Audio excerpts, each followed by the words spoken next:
Pagpapalakas ng partisipasyon ng mga mamamayan sa pagbuo ng mga batas sa bansa, isinusulong ng isang kongresista. Si Mela Lesmora sa Sentro ng Balita Live. Mela. Joshua, karaniwan nating naririnig sa ilan nating kababayan, lalo na sa social media, yung mga nagsasabing dapat ganito yung batas, dapat ganito yung panukala. At sa ilalim nga ng isang panukalang batas na isinusulong dito sa Kamara, may pag-asa na yan yung mismong manggagaling sa ating mga kababayan ang panukalang batas.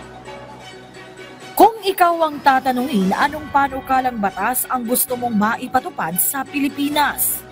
Para sa akin siguro yung mga transportation wag nang tumaas. Kasi 'di ba nahihirapan dahil sa mga trabaho nila, sana tumaas din ang sahod. Opo. Mas mababa pa masahin. Okay. At mura yung pamurahin nila yung gamot, tsaka yung gatas, lalo na yung isang gatas na mahal, hindi namin kayang bilhin.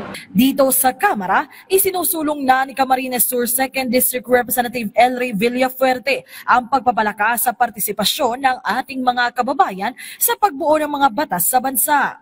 Ito ay sa bisa ng inihain niyang House Bill No. 303 kasama ang iba pang kongresista o tinatawag ding crowdsourcing bill.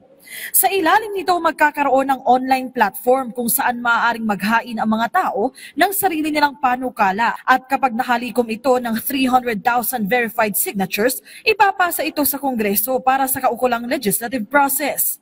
Para kay Villafuerte, ito na ang pinakamainam na halimbawa ng participatory democracy kapag naisabatas. Sa ganitong paraan, magiging mas inclusive at epektibo anya ang paggawa ng mga batas na sakto rin dahil marami sa ating mga kababayan ang may malalim na kaalaman at malawak na karanasan sa iba't ibang larangan.